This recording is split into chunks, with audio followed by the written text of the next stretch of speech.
Sit back and listen to this extremely interesting story. I'm probably not the kind of guy you expect to read about here.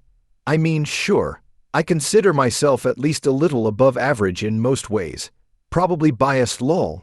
But I am taller than average, a little more athletic than average enough to have played 2 sports at a small college, a lot more confident and ambitious than average, maybe even randier than average, and although I can't collect famous art or whatever, I can afford some nice things. I know I got this way because of inner insecurity. I don't want to say anything about my childhood here, except that I don't think I ever felt or will ever feel that I was good enough to deserve love. I think a lot of guys just want to be pleased or act that way.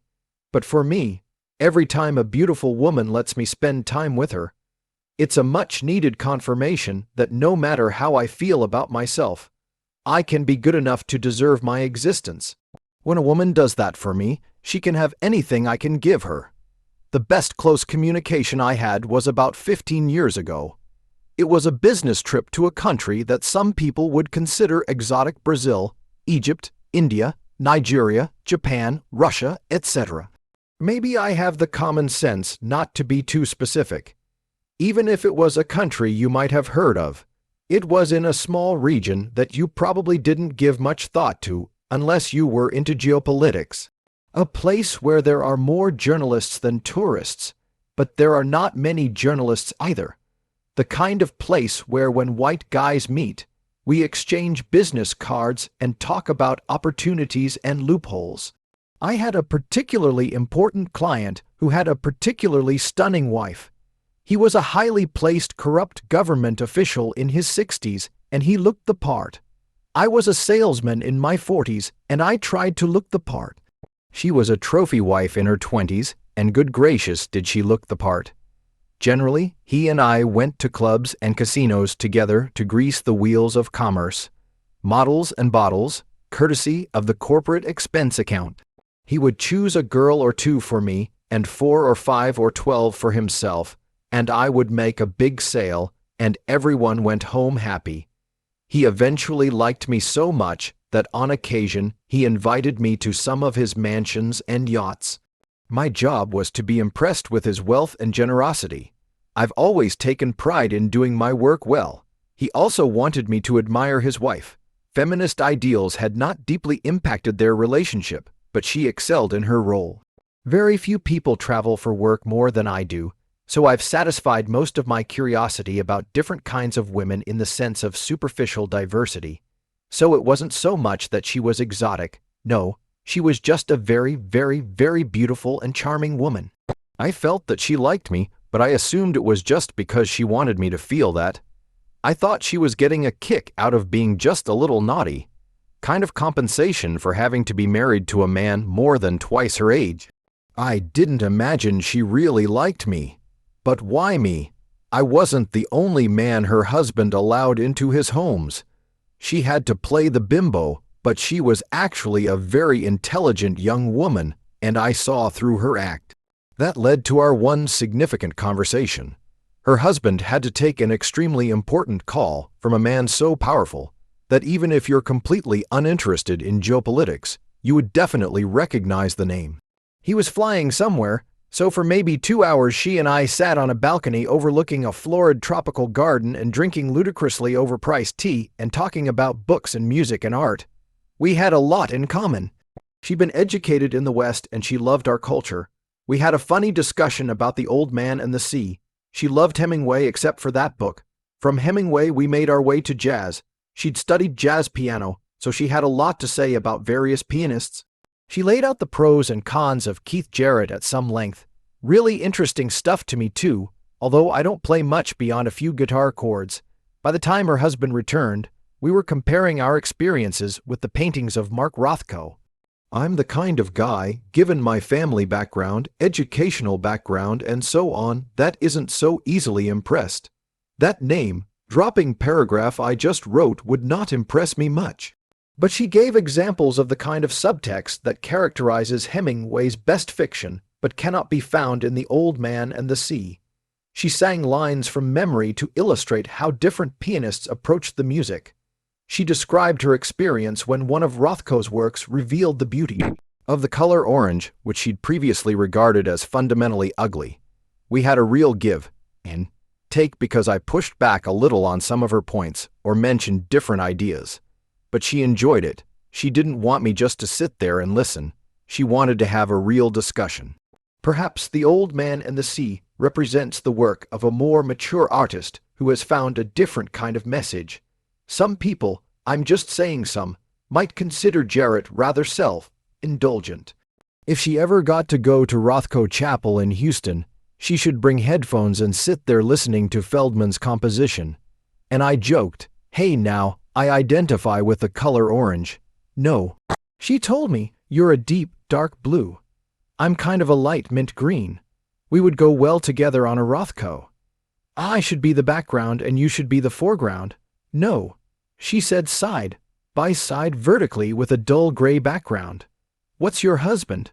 After glancing around carefully, she giggled, brown-orange. "He belongs splattered on a Pollock with a lot of black and beige dripped over him." We did have a bit of serious, personal talk as well. "Do you ever think about the consequences of your work?" she asked me. "Of course, but I figure the world is what it is, and my highest responsibility is to take care of my family. Me too. I guess you don't come from wealth like this. We could barely afford shoes," she snorted. "So you've pulled your entire family out of poverty." "I have," she admitted, "but it's too bad the world has to be the way it is.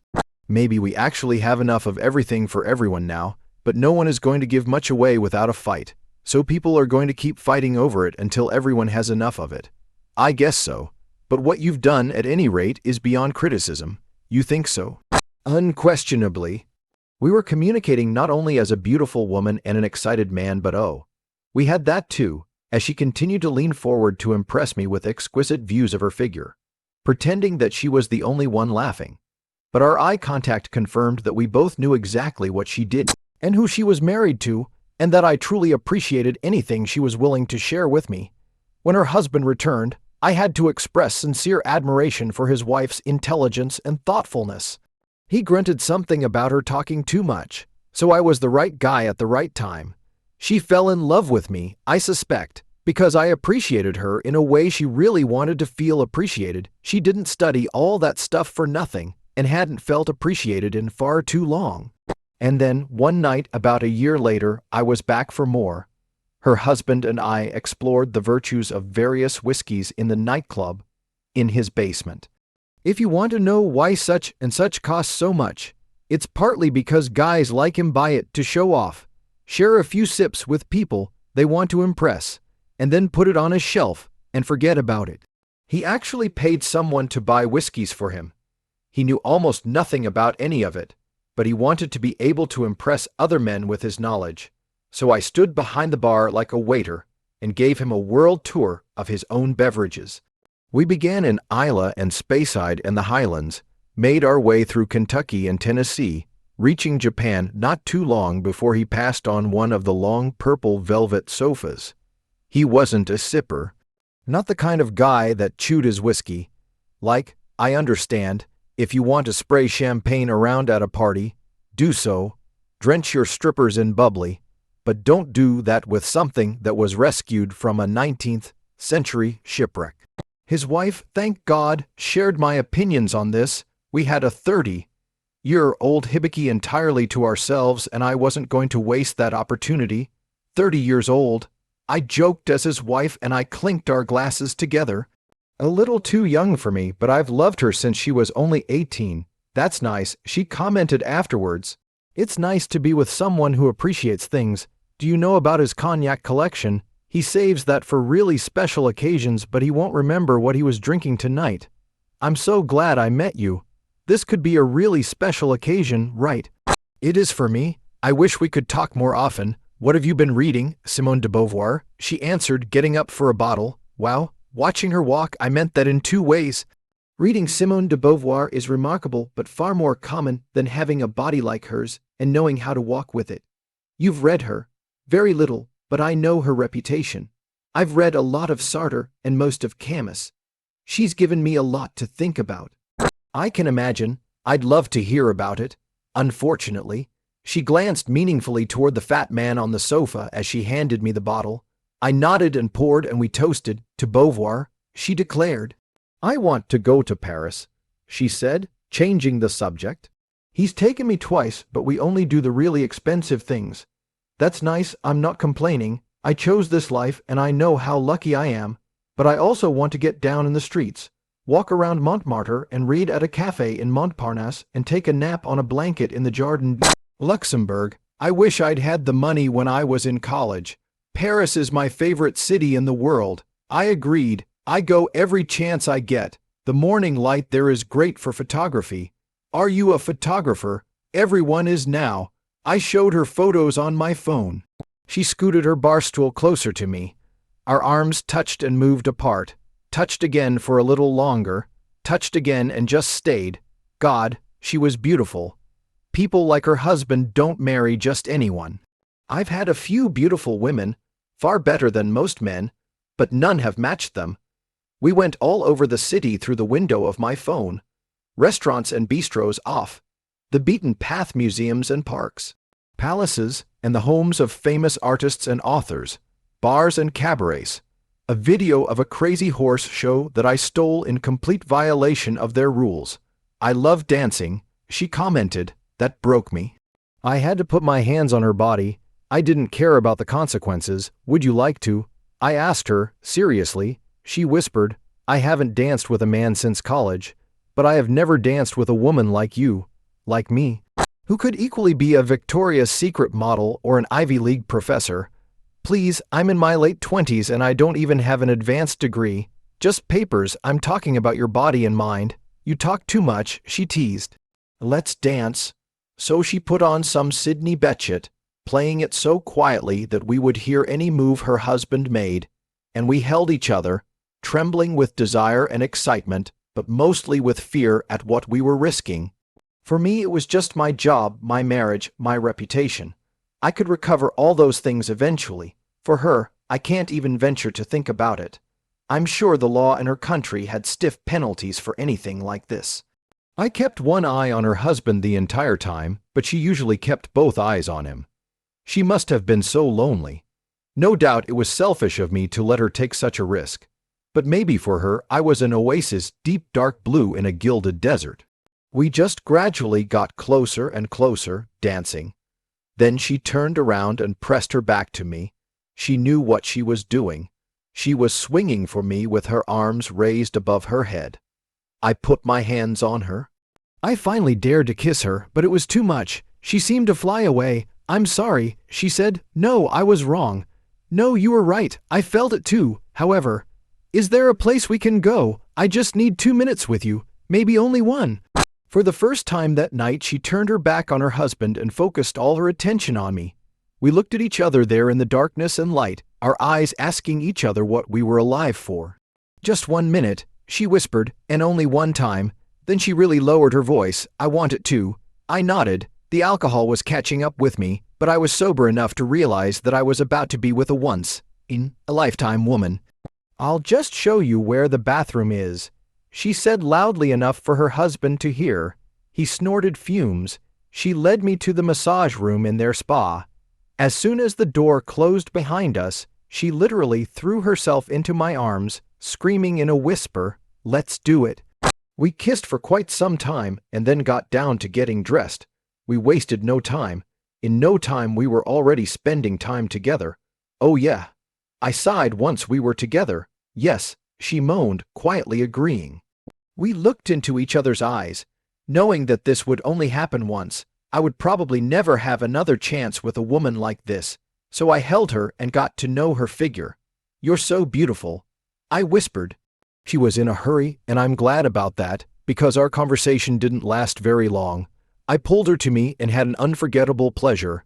As I relaxed, she turned and kissed me, wrapping her arms around my neck as my hands explored her figure one last time. You're so gorgeous, I told her. I've never been with a woman like you. I know, she giggled. I'm sorry it couldn't last longer. Please, my husband does it when he drinks. You deserve better. I know, but I'll leave you with something special. With these words, she stood in front of me and did a nice job. She'd been trained, but she was doing this for me just to make me feel good. I touched her face and told her again how beautiful she was.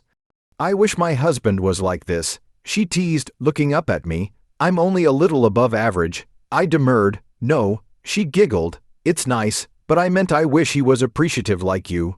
Oh, I laughed. Well, tying it all together, everything you have is nice. I pulled her in for another kiss, needing to touch her again. We'd better get back. She concluded, smiling at me as she complained, Did you have to take all my clothes off? Yes. We dressed fast, you can be sure, but before leading me out of the massage room, she turned around for one last kiss. I'll never forget this. I promised. Please don't. You can be sure. If we could ever do it again, never, she said, fear in her eyes. Okay. But think about it often. Oh, hell yeah. I confirmed wide-eyed. She smiled and pecked my lips, and I followed her a reasonable distance to the nightclub. She teased me a little, and I realized that this was the best night of my life, and all the suffering of all living beings was worth it if this is what it took to make it happen. Just to be clear, y'all, this is fiction. Your big daddy sugarcane don't do no nonsense like this in his real life. Subscribe to our channel so that your second C gaff doesn't cheat on you, and go ahead and listen to the next story, because this story is nothing compared to the next one. If you're under 18, don't even think about listening to the next one.